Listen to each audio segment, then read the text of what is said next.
Bonjour et bienvenue sur cette formation intégrateur au logiciel e-connecteur de VESONet. Alors cette formation est vraiment réservée aux intégrateurs.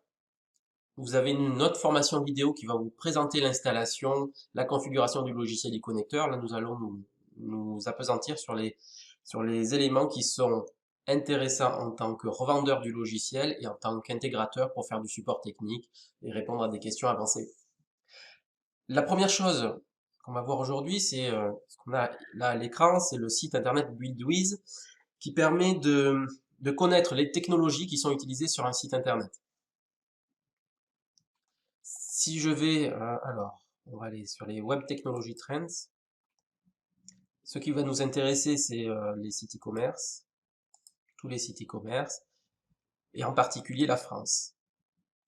Voilà, ce qu'on a là à l'écran, ce sont les parts de marché des différents CMS e-commerce.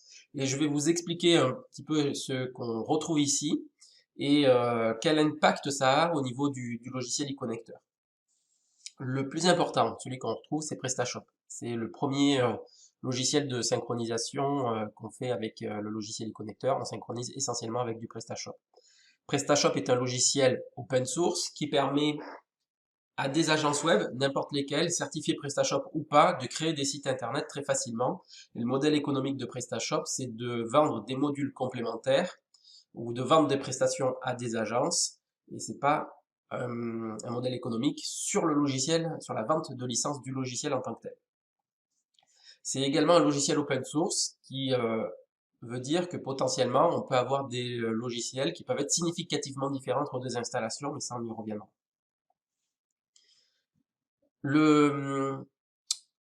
L'outil suivant, c'est Zencart avec 17%.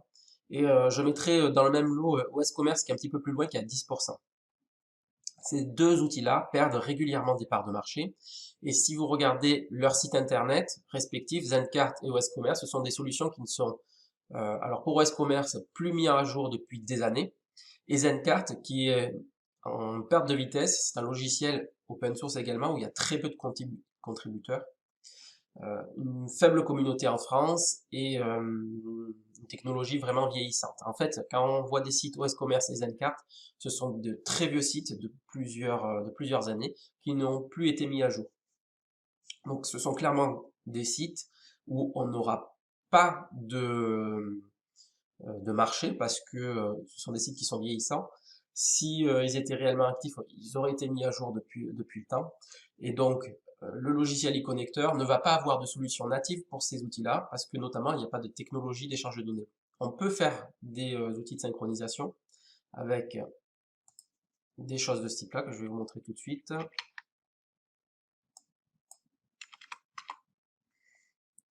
Donc sur le site Bitbucket, et c'est un dépôt en ligne qui nous permet de vous montrer les outils qu'on met à disposition de nos clients. On a un outil qui s'appelle e-connecteur web service universel qui permet à des développeurs tiers de permettre une synchronisation native avec le logiciel e-connecteur. Donc les personnes qui seraient avec des CMS exotiques ou très anciens comme Zencart, OS Commerce ou des solutions e-commerce propriétaires peuvent implémenter ce web service là pour être directement utilisable avec le connecteur et on va voir ici la documentation ici, et tous les outils de test pour les développeurs.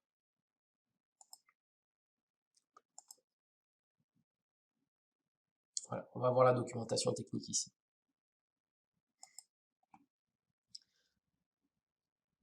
Les CMS suivants, donc on en a un qui est Shopify, qui est à 11%, qui a une très grande croissance ces derniers mois. C'est un logiciel canadien qui est en fait un logiciel SaaS, c'est-à-dire que on vend une prestation de service, la société Shopify vend une prestation de service sur un logiciel déjà établi avec l'hébergement, le service technique, le support, les mises à jour, tout intégré.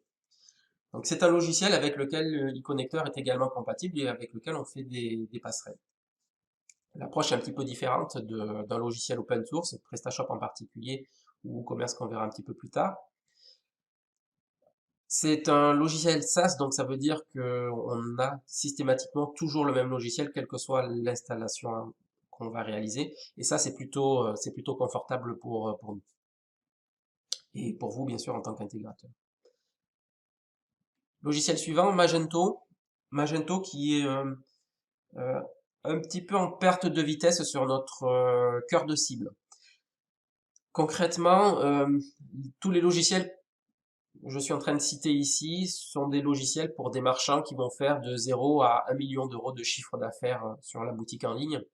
Magento, ça va s'adresser à des sociétés qui font entre 1 million et 10, une dizaine de millions de chiffres d'affaires.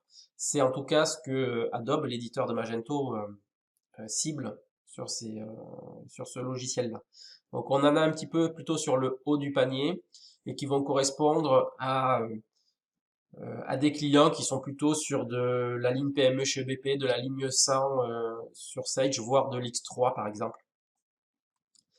Ensuite, on a OpenCart. OpenCart, alors ça va être très marginal, c'est un logiciel open source qui est essentiellement présent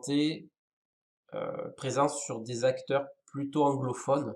Donc on est plutôt sur des personnes qui vont faire leur site internet et qui vont l'externaliser sur des freelances ou des sociétés plutôt anglophones. On a toujours eu cette part de marché là autour de 6%, plutôt en baisse depuis les derniers mois. Celui qu'on voit arriver, c'est WooCommerce. Alors WooCommerce, on n'en voyait pas encore il y a quelques mois. Et WooCommerce, c'est en fait l'extension de WordPress pour réaliser des sites e-commerce. WordPress, c'est le logiciel le plus utilisé pour créer des sites internet, d'une manière générale, dans le monde. Autour de 40% de part de marché et il écrase un peu tous les autres. Et c'est un acteur très important parce que en termes stratégiques, une agence web qui veut faire des sites internet au sens large, e-commerce ou pas e-commerce, doit actuellement, ou devait en tout cas, maîtriser deux technologies, une typée e-commerce comme PrestaShop et une plutôt typée site institutionnel comme du Joomla, du Drupal ou du WordPress. L'arrivée de WooCommerce permet à une agence web de centrer son savoir-faire sur une seule technologie, WordPress, et de pouvoir être plus efficace. Donc c'est une solution qui va être de plus en plus proposée aux clients, aux utilisateurs des sites internet, et sachant que on peut aussi toucher des gens plutôt petits marchands qui ont un site avant tout éditorial et qui vont greffer de manière accessoire un site de vente en ligne. Quand on fait vraiment que de la vente en ligne et très peu de contenu éditorial, on va plutôt sur du PrestaShop. Et WooCommerce est encore un petit peu en dessous en termes de fonctionnalité par rapport à la concurrence de Shopify ou PrestaShop. Donc c'est un acteur entrant du marché qui est en train de pousser un petit peu tous les autres. Ensuite, les derniers 14%, ça s'explose entre de l'Oxatis, qu'est-ce qu'on va avoir, du Weebly, du BigCommerce, etc. Donc là, c'est des acteurs qu'on peut toucher avec le logiciel e-connecteur grâce au web service universel que je vous ai montré tout à l'heure.